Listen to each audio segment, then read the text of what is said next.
I made Minecraft, but it runs in Blender? Okay, years, and at this rate, we'll continue let's to check enjoy this on and out. off for Let's many check more. this out. As many hours as I've spent playing Minecraft, I think I've spent even more time with Blender. Both Blender and Minecraft allow you to go crazy with your creativity, and both can be used to make some really cool stuff. In particular, Blender has geometry nodes, which, in a way, is a lot like redstone in Minecraft. True. They both have a bunch of small components that can be combined into super complex projects. My first intersection of Blender and Minecraft came a few years ago when I made one of my first geometry nodes projects, World Generator, which uses nodes to create Minecraft-like terrain. About a year later, I made an updated version with more stuff. Both of these are available for free with the links below. I always thought it would be cool to make World Generator into a playable game, but it wasn't until recently that I started my newest project that uses geometry nodes to turn Blender into a game engine that this dream became a lot more possible. So that's what this video is about, using my game engine to make World Generator into a playable game. Because I'm just so creative like that, I named the hybrid of my two projects Blendcraft. Oh. If you're interested in my game engine project, I have 2 episodes up right now covering some of the functionality and development with more. That's so much. The basics are here, including keyboard and mouse input, allowing you to look and move around, and as you travel the world, terrain will load around you. The world is interactive as well. You can destroy the existing terrain and also place blocks of different types. That's like a cave game feature. There are a bunch of optional features for terrain generation, like world height, biome size, tree and grass frequency, caves, install the Optifine. So let's take a bird's eye install view the at some of the systems glass and how mod. they work.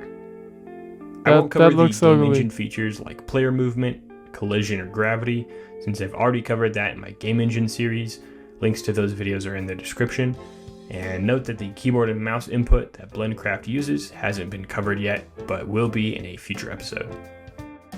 World Generator 2 was the base for this project, but almost all of the original nodes were reconfigured to work better with the game systems or to increase efficiency. Let's take a look at how the geometry node system is able to generate terrain. Here's a simplified version that first creates a 2-dimensional grid of a set size. This grid creates the points that we can then put blocks on with an instance on points node.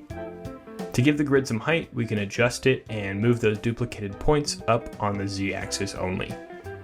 The cool part here is the amount input, which we can use to add variation, thereby creating terrain. We can use a noise texture with some extra parameters on it to decide which points get duplicated by how much. Even with this simple setup, we have a ton of options. We get terrain generations, put different types of blocks at different heights, and loads additional terrain around your player's cursor, allows it to be the grid to be moved 1 meter at a time so that everything appears to be loading around you, as you can see from some of this footage of what went wrong during development.